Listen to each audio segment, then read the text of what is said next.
He thought he stole everything: the patent, the blueprints, the billions in future revenue. But Marcus was never an engineer. He was a thief in a nice suit, and he didn't know that a true inventor always leaves a signature. In my original code, there was a small, almost invisible, yet legally fatal flaw that I'd left there intentionally. It was like a tiny speck of poison, embedded deep within the nucleus of his multi-billion-dollar product. For 20 years, I waited for that poison to kill him. I remember that day, the last day, like it was yesterday. I was 48, full of pride and utterly naive. I was walking into Marcus Thorne's pristine, glass-walled office with the final documentation for the quantum encryption key, the culmination of 3 decades. Marcus, my young, ambitious protégé, was supposed to be my partner. I handed him the thick binder containing the patent application, the final code, and, crucially, the earliest development logs. "It's all yours, Marcus," I said. He gave me that confident, unsettling smile that I always dismissed as youthful exuberance. If you're enjoying this deep dive into betrayal and revenge, and you don't want to miss the future parts of this story, make sure to hit that subscribe button right now. We have so many more unbelievable true stories waiting for you. Now, back to how a single overlooked detail became a 20-year-long death sentence for a billionaire. The shock hit me the next morning. I was summoned to Human Resources, not Marcus's office. A cold, corporate lawyer sat across from me. "Mr. Walter, due to recent restructuring and proprietary conflicts regarding the new IP, your position is being immediately terminated." Fired, after 30 years. When I tried to argue, when I demanded Marcus, the lawyer simply slid an insulting severance package across the table. They had stolen my life's work and thrown me out like garbage. For 3 months, I was a ghost. I watched the news. I saw Marcus on TV, calling my invention a breakthrough achieved by youthful risk-takers. I tried the courts, but Marcus's legal team was a fortress. They delayed, obfuscated, and buried my small lawyer in paper. I realized, fighting for justice in the daylight against unlimited money is a losing war. But engineers solve problems. The problem was Marcus. I went back to my core knowledge. When I gave him those early logs, I included a tiny, irrelevant but technically specific piece of legal language deep within the code comments. A clause about the early prototype's licensing agreement with a shell company I quietly controlled. Marcus's high-priced lawyers, focused on the main patent, had missed this single line of embedded text. It was an intellectual tripwire. It was only fatal if the product became massive. I decided I wouldn't fight him now. I would wait until his empire was too big to fail, and too big to hide the flaw. I stopped fighting publicly and started preparing for the ultimate ambush. The 20-year wait began. The severance check was a cruel joke. A few months' salary for a lifetime of work. It was supposed to buy their silence, or at least a brief, despairing breakdown. It bought the latter. For 6 months, I lived on a diet of cheap whiskey and resentment. My beautiful home in the suburbs, the one I had planned to retire in, felt like a cage. The worst part wasn't the poverty looming. It was the erasure. Every time I turned on the news, Marcus was there. He wasn't just the CEO, he was the visionary. The headlines screamed about his genius, his disruptive technology, his youth. My name, Walter, the man who actually designed the core architecture, had vanished from history. I was a footnote that had been ruthlessly deleted. This kind of public, profound disrespect fueled a cold, quiet rage in my gut. It wasn't the kind of rage that made you yell. It was the kind that made you calculate. I initially poured all my remaining savings into a lawsuit. I wanted justice now. But Marcus's defense team, a legion of sharks billed at $1,500 an hour, didn't argue my claims. They simply drowned them. Discovery was a joke. They dragged their feet, filed motions, and tied up my small-time lawyer in so much legal red tape that he practically quit out of exhaustion. After 18 months and tens of thousands of dollars wasted, my lawyer looked at me, defeated, and said, "Walter, they aren't trying to win the case. They're trying to outlive you financially." That was the moment the bitterness hardened into clarity. I was trying to fight a war they defined. I realized I couldn't beat their money in court, but I could beat their arrogance outside of it. Marcus had one flaw. He believed his own hype. He was convinced he was untouchable because he had hired the best legal protection money could buy. What he hadn't protected against was the simple, undeniable truth buried in the documents he had signed on that final day. I shut down the lawsuit. I sold the house. It was a painful, humiliating process, but it freed me from the immediate financial drain. I liquidated my few remaining assets. I moved into a small, rented apartment in a quiet, overlooked part of the city. I was no longer fighting for recognition. I was fighting for position. My new life had one purpose: observation and preparation. I became the ghost of the machine. I took a simple, low-stress job in an IT repair shop. It paid the bills, required minimal mental effort, and, crucially, gave me access to technical data and news feeds. Every spare minute was spent monitoring Marcus's growing company, Apex Solutions. I tracked their legal filings, their product updates, and their public relations statements. I wasn't looking for a mistake in their balance sheet. I was looking for proof that the company, in its rapid expansion, was still fundamentally relying on that single, legally vulnerable line of code, my speck of poison, that they were too careless or too ignorant to remove. The waiting had begun, but it wasn't passive. It was the deepest, coldest kind of work. I needed Marcus to reach the absolute pinnacle of his success. The higher he climbed, the farther he would fall, and the more effective my small, clever document would become. I needed him to be so self-assured that he wouldn't even see the shadow of the man he'd wronged standing right behind him. For the next 2 decades, my life wasn't about living.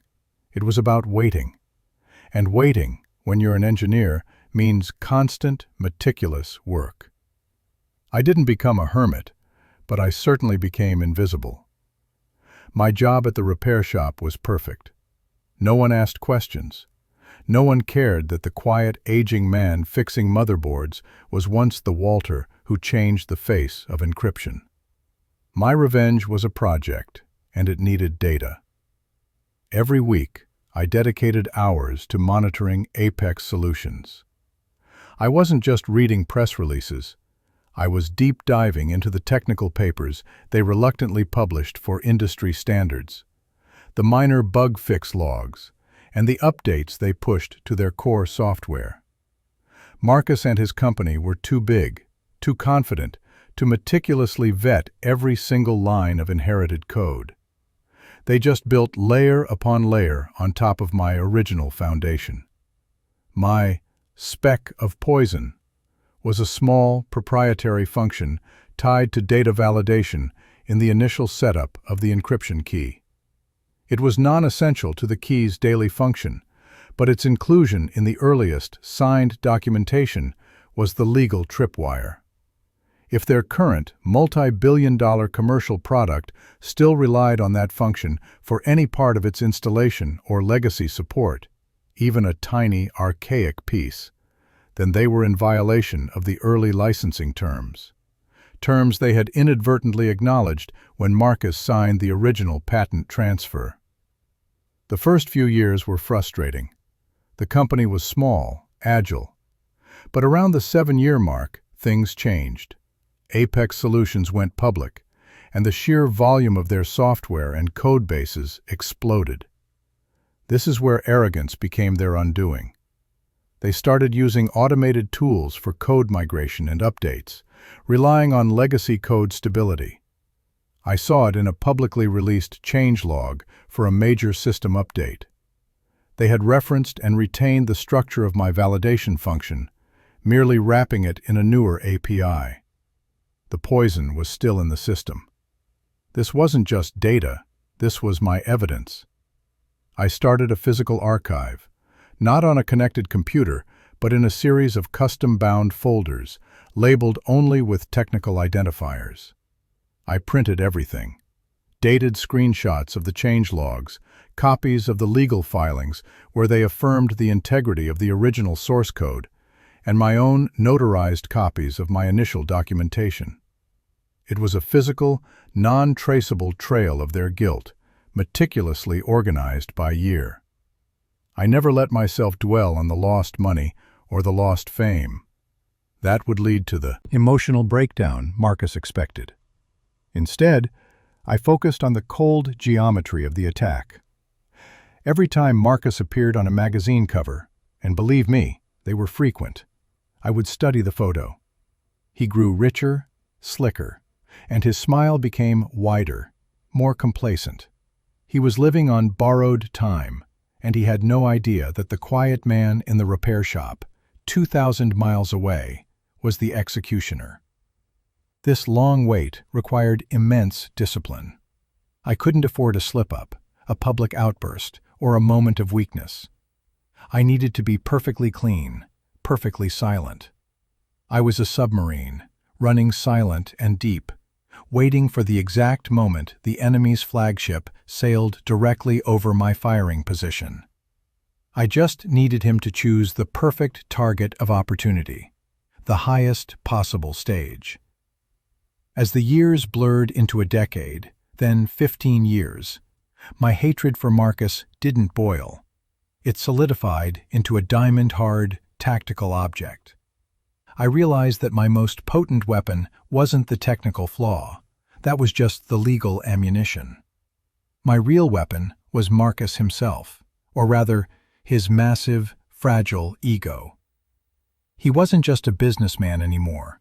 He was a celebrity CEO. I watched every interview, every TED Talk, every glossy magazine profile. He was always talking about vision, disruption, and my team's sacrifice. The sacrifice, of course, was mine. The more successful he became, the more he distanced himself from the practical reality of the technology. He rarely talked about the code, only the philosophy. He became a mouthpiece, convinced that his suit and his charisma were the real invention. His public narrative was his greatest weakness. He constantly sought validation, not just financial, but moral. He needed to be seen as a good man who changed the world. This desperate need for prestige, for the ethical stamp of approval, was the perfect target. Financial ruin would hurt him, but public humiliation and the total destruction of his meticulously crafted image, that would destroy him entirely. I noticed a pattern.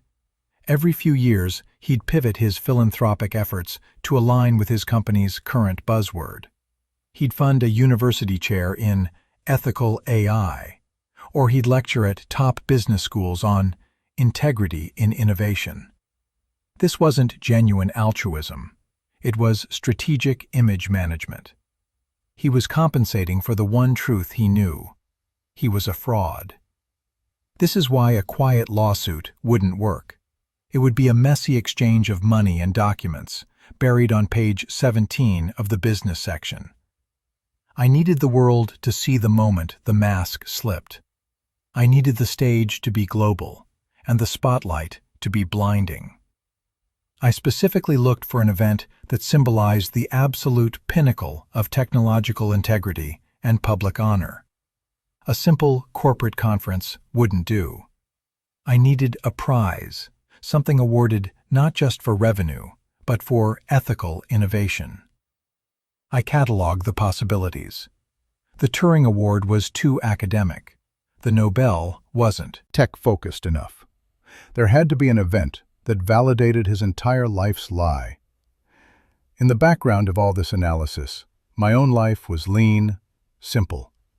I was 68 now. My hands were getting stiff, but my mind was sharper than ever. I was the silent, gray-haired man in the back of the repair shop, surrounded by discarded electronics. No one would ever suspect that I was waiting for one man's career to climax, just so I could pull the curtain down on his whole rotten performance. I felt like a sniper, lying still for days, waiting for the target to step into the perfect crosshairs. All I needed was the announcement of the perfect, shining trophy. And I knew Marcus, in his relentless pursuit of validation, would chase it until the day he died. I was 68 years old, and my world revolved around old circuit boards and the digital ghost of Marcus Thorne. Then, one Tuesday morning, scrolling through a financial news ticker, the headline flashed across my small monitor, stopping my heart for a fraction of a second. Apex Solutions CEO, Marcus Thorne, nominated for the Global Innovation Ethics Award. The Innovation Ethics Award. That was it. That was the shining trophy I had been waiting for. This award wasn't about money. It was about legacy, integrity, and being recognized as a moral giant in the tech world. It was the ultimate, blinding spotlight Marcus had been craving to validate his stolen life. The higher the stage, the harder the fall. My 20 years of cold calculation had finally paid off. My work immediately shifted from passive monitoring to active penetration. I couldn't just show up uninvited. The whole point was to execute the reveal with surgical precision, in front of the right people, and with the microphone in my hand.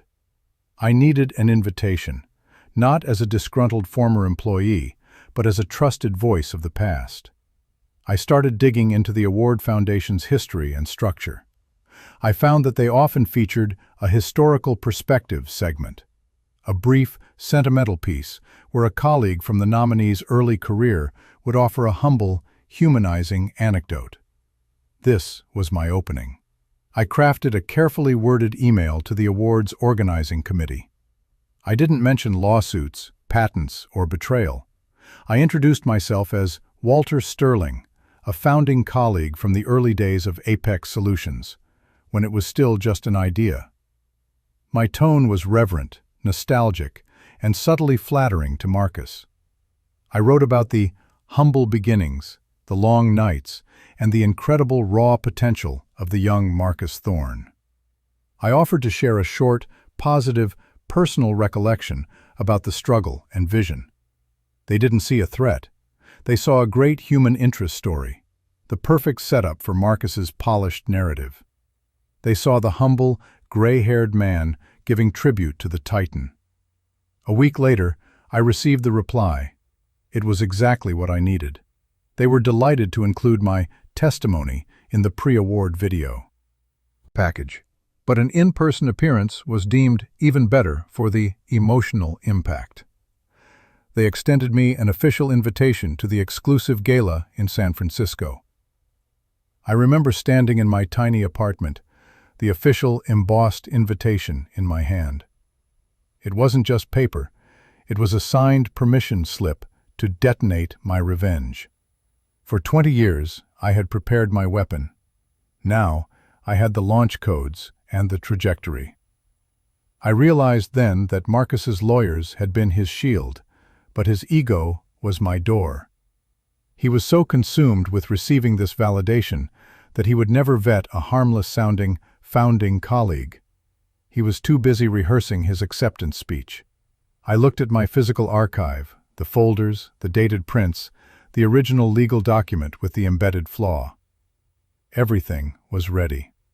It was time to shed the skin of the quiet repairman and put on the suit of the executioner. The date of the ceremony was 6 weeks away. The clock had finally started ticking. The 6 weeks flew by in a blur of silent anticipation. I didn't buy an expensive new suit. I had my old one cleaned and pressed. It was a dark, simple uniform, perfect for a man who had been a ghost for 2 decades. The key wasn't the clothing. It was the single, pristine folder I carried, the one containing the original patent supplement and my carefully dated evidence. The gala was held in a massive, opulent convention center in San Francisco. Everything was polished marble, velvet ropes, and people wearing more money than I had earned in 10 years. My invitation got me past the initial security, but my goal was to see Marcus before the main event. I needed to gauge his complacency one last time. I found him backstage during the final sound check, surrounded by an entourage of handlers, publicists, and what looked like personal security. He was wearing a custom-tailored tuxedo that probably cost more than my first car. He looked older, heavier, but the predatory confidence was now amplified by 20 years of unearned success. I approached him quietly, waiting for a break in his conversation. When he finally turned, his eyes glazed over me. I was just a polite, gray-haired figure in an old suit. He didn't recognize me. Not the slightest flicker of recognition. "Marcus," I said, my voice low and steady. "It's Walter. Walter Sterling." He frowned, searching his memory banks. It was clear he was scanning for important clients, donors or senators, anyone who mattered. When he finally placed me, the recognition was slow and instantly dismissive. His eyes, which had held a casual arrogance, now showed a mixture of mild surprise and overwhelming pity. "Walter," he chuckled, extending a hand that I pointedly did not take. "Well, I'll be. You actually showed up. You haven't aged a day. I mean, you look well. Still in the repair game, I assume." The condescension in his voice was thick, like cheap molasses. He didn't see a threat. He saw a relic, a sad, broken footnote to his legendary success. He clearly thought I was there to beg, or perhaps just to gaze upon his glory one last time. "I'm doing just fine, Marcus," I replied, my voice devoid of emotion. "I'm here to offer my testimony. The committee thought it would be a nice touch, a little look back at the origins."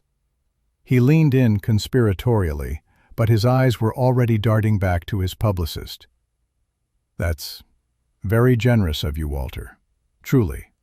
Listen, I have to go over my speech. It's about authenticity and integrity, you understand? But thank you for coming. It shows real character. We'll talk after I get the trophy, all right?" He dismissed me with a wave, his attention already back on his phone. He had essentially confirmed my hypothesis. His arrogance was absolute. He was so certain of his invulnerability that he never considered that the harmless old colleague could be anything other than a fan. He wasn't afraid of me, not even a little. That utter lack of respect, that casual dehumanization, was the final fuel I needed. I stepped back into the shadows and watched him command the room, rehearsing his triumphant lies. He was standing on the highest platform, convinced the safety railing was unbreakable. But I knew the railing wasn't just old, it was fundamentally flawed, and I had the documents to prove he'd signed off on the faulty design himself. The stage was set. Tomorrow night, the performance of my life would begin. The night of the Global Innovation Ethics Award felt less like a ceremony and more like a coronation. The venue was packed with the elite of the global tech industry, investors, politicians, and media personalities. The air was thick with expensive perfume and self-importance. I sat at a table near the back, a quiet observer, blending into the background of 1,000 glittering suits. I felt oddly calm. 20 years of cold planning had stripped away the desperate rage, leaving behind a professional, detached focus. I wasn't thinking about revenge anymore. I was thinking about execution. I had a small, plain manila envelope tucked into the inner pocket of my old suit jacket. Inside was the clean, notarized copy of the original development log, the one with the embedded legal footnote, the one that proved Marcus's ownership claim was fundamentally flawed. It wasn't a bomb. It was a surgical scalpel. The ceremony began with predictable pomp. Long, flattering speeches about the nature of genius and the future of technology. Then came Marcus. When the host finally announced the winner, the visionary, Marcus Thorne, the roar of applause was deafening. Marcus walked onto the stage, bathed in a brilliant white spotlight. He looked magnificent, the epitome of self-made success. He spent a full minute basking in the ovation, his face radiating an almost spiritual satisfaction. He began his acceptance speech, and for 15 minutes he spun his gilded lie. "This award isn't just for me," he declared, gesturing dramatically to the ceiling. "It's for the innovators who took risks, who broke the rules, who had the courage to follow their vision when no one else believed. We started small, just an idea." He paused for effect. "An idea fueled by youthful passion and a belief in ethical disruption." He never mentioned my name. He carefully avoided any reference to the initial engineering struggle, to the complex architecture that was the foundation of his empire. He spoke in broad, philosophical terms, making himself the sole hero of his own mythology. Every word he spoke only reinforced the lie and, ironically, made my coming action more justified. He was so completely lost in his own narrative of integrity that he had forgotten the simple, tangible reality of how his success began. As he held the heavy, crystalline trophy aloft, smiling for the cameras, I could feel the tension in the room reaching its zenith. He was untouchable. He was perfect. He was everything I had been stripped of. And that was my cue. The host returned to the stage and said, "And now we have a very special, heartfelt moment.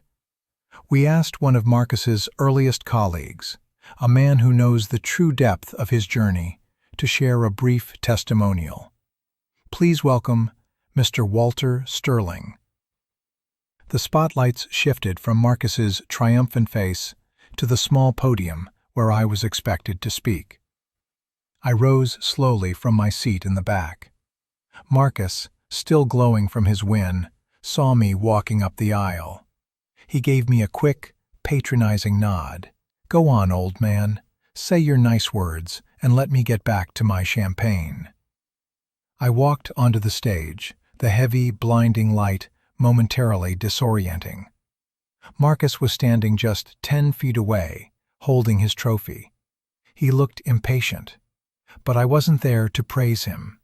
The 20-year wait was over. I stood at the podium, the bright lights washing out the faces in the audience. Marcus Thorne was 10 feet away, still holding his shiny new Innovation Award. He looked down at me with an air of forced patience, waiting for the old man to finish his sentimental nonsense so the real celebration could start. I didn't rush. I took a deep breath, adjusted the microphone, and spoke. My voice, usually quiet from years in the repair shop, felt steady and strong in the massive hall. "Thank you," I began, my eyes fixed, not on the audience, but on Marcus. It's truly an honor to be here to celebrate Marcus and Apex Solutions. Most people talk about innovation as a leap, a sudden flash of genius. But I want to talk about the foundations. Marcus shifted slightly, the impatience tightening his smile. He wanted flowery praise, not a technical lecture. The real challenge in engineering isn't the grand idea, I continued, keeping my tone gentle, almost academic. It's in the tiny, elegant details, the small compromises you make early on that end up defining the entire product's life cycle. Sometimes those details are mistakes.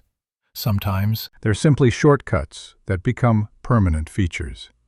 I could see the first sign of discomfort flicker across Marcus's face. He must have realized this wasn't the glowing tribute he expected. His publicist, seated in the front row, shot me a sharp, worried look. "I remember the early days," I said, leaning slightly toward the microphone. "We were working on the core architecture of what would become this revolutionary encryption key. There was a challenge with the initial data validation sequence. It was a bit clunky, designed more for a prototype environment than a commercial one. To save time, and we were always short on time, we introduced a small, hard-coded dependency. Let's call it the Stirling loop." The name was a subtle, ice-cold punch. I saw his eyes widen just a fraction. The Stirling loop wasn't the flaw itself, but the public-facing, technical name I had given the proprietary function that contained my legal tripwire. It was a term only an early, deep-level engineer would remember. The Stirling loop served no real purpose after the first year, I explained to the captivated, yet confused audience. It was technically superfluous, a historical artifact. But because it was so deeply woven into the initial registry of the code, it was easier just to leave it in the architecture, sometimes wrapped in newer APIs, rather than risk destabilizing the entire system by removing it. I paused for a long moment, letting the silence stretch. Marcus's triumphant grin had completely vanished. His face was starting to pale, and he looked less like a visionary and more like a man who had just swallowed a shard of glass. He knew exactly what I was talking about. He knew that Stirling loop was still in the system because I had tracked the updates for 20 years. "It's a beautiful metaphor, isn't it?" I asked the room, my voice rising slightly. "An unnecessary technical element, a ghost in the machine, preserved for 2 decades, simply because nobody wanted to go back and clean up the original mistake." I then reached into my jacket, pulling out the plain manila envelope. The sight of it drew every eye in the room. This wasn't a bomb. It was worse. "I brought something to honor those early days," I concluded, holding the envelope up. "It's the original signed patent submission, the very first one, where the code containing the Stirling loop was officially documented. It shows who created the foundation and who agreed to the initial terms of that creation. Sometimes, Marcus, the most important innovation isn't building something new. It's remembering exactly what you built the first time." I didn't open the envelope yet. I just looked at Marcus, whose composure was completely shattered. The stage was mine. The time for the final, devastating move was here. The spotlight was mine, but Marcus was the true focus of the room. He stood frozen, his eyes glued to the manila envelope in my hand. He opened his mouth, trying to interrupt, but no sound came out. The host, sensing the immense, awkward silence, began to step forward. I raised a hand to the host, a small, polite gesture that stopped him instantly. This was my moment, 20 years in the making. "Marcus," I said, my voice ringing clearly through the microphone, "you just accepted an award for integrity and innovation based on a technology built on a foundation you stole. And you thought you covered your tracks, but you missed the Stirling loop." I slowly pulled the document from the envelope. It wasn't a rambling letter of accusation or a bulky legal brief. It was a single sheet of paper, a copy of the original design log supplement, dated and signed by Marcus Thorne himself during the initial patent transfer process. "This is the initial agreement, signed by you, Marcus," I stated, holding the paper so the cameras could catch the signatures and dates. In it, you affirmed the complete and accurate nature of the documentation, which included the code comments for that tiny, superfluous function, the Stirling loop. This function was, at the time, under a preliminary, non-exclusive license agreement with a very small shell company I owned. A formality, yes, but one that was legally binding. The entire room was silent. You could feel the hundreds of millions of dollars in that room collectively holding its breath. I continued, my gaze locked on Marcus. Apex Solutions has scaled that code for 2 decades. Your commercial product, your multi-billion-dollar platform, still relies on the structural integrity established by that initial code block. Every time your system boots up, every time a client validates their quantum key, the Stirling loop, the code under my original licensing terms, is engaged. Marcus finally found his voice. It was a hoarse whisper, raw with panic. "Walter, this is ridiculous. It's an archaic technicality. You're harassing me." I shook my head slowly. "Not a technicality, Marcus. It's intellectual property misuse on a global scale. By retaining that function, by building your entire empire upon a system that still contains that licensed code, without ever compensating the original named licensee, your company is in breach of that original signed agreement. And that breach, on a product used by millions, opens you up to every lawsuit you thought you avoided 20 years ago." I didn't yell. I didn't gloat. I simply laid out the cold, undeniable legal logic. The key was that Marcus had personally signed off on the integrity of the documentation that contained the legal flaw. His face was sheet white, his eyes darting frantically to his legal team in the audience, who were already scrambling for their phones. He knew. He knew the detail he had dismissed as irrelevant was now the anchor that would sink his ship. His triumph was instantly contaminated. I turned to the host, who was watching with horrified fascination. I handed him the document. "This isn't a lawsuit, sir. This is the evidence. The world's leading experts on IP law are right here in this room. I trust they will recognize its significance immediately." I then looked back at Marcus, who was clutching his trophy like a life raft. "You wanted the pinnacle of recognition, Marcus. You got it. Now the world knows the true foundation of your success." I stepped back from the podium. The applause never came. Instead, the room erupted in a chaotic, horrified buzz. Journalists began shouting.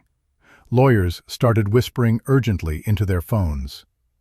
Marcus Thorne, the newly crowned genius, stood utterly alone on stage, holding a meaningless golden statue, his multi-billion-dollar lie exposed under the brightest light imaginable. I had waited for the highest peak. The descent had begun. I didn't stay on stage to watch the chaos unfold. As the host fumbled with the document and Marcus's legal team rushed the stage, I simply walked off, disappearing into the maze of backstage corridors. My task was done. The intellectual bomb had detonated exactly where it needed to, in the brightest spotlight, witnessed by every major financial and legal journalist in the world. The immediate aftermath was devastating for Marcus. I watched the news unfold from my tiny, quiet apartment. Within 24 hours, the stock of Apex Solutions plummeted by over 40%. The Global Innovation Ethics Award Committee immediately suspended Marcus's trophy and launched an investigation. My single, original document was enough to trigger a panic. The core problem wasn't the small licensing fee I was owed. The problem was the precedent. If that flaw in the original documentation was legally valid, it meant the entire foundation of their product was vulnerable to lawsuits from every client who had licensed the encryption key. The following weeks were a blur of legal frenzy. I wasn't fighting a small, private battle anymore. I was now the star witness in a massive, public legal reckoning. I provided my 20 years of carefully catalogued evidence, showing how the Sterling loop had been maintained and utilized across every major product revision. Marcus tried to fight, issuing aggressive statements about harassment by a disgruntled former employee, but the evidence was clean, documented, and irrefutable. His arrogance was finally powerless against the cold, hard geometry of the law. I didn't seek the total destruction of the company, nor did I want to own the business. My goal was justice, not corporate takeover. Through a negotiated settlement, I received a significant, life-changing financial compensation for the 20 years of stolen intellectual property use. More importantly, the agreement required the company to issue a formal, if understated, acknowledgement of my foundational contribution to the initial invention. My name, Walter Sterling, was finally, officially, and legally restored to the history books. Marcus Thorne was forced to resign as CEO and faced several civil suits. His reputation, the one he valued more than anything, was utterly annihilated. The visionary was exposed as a thief. As for me, I am 68 now, and I finally have the freedom and the financial stability that was stolen from me in my prime. I didn't waste the money on mansions or sports cars.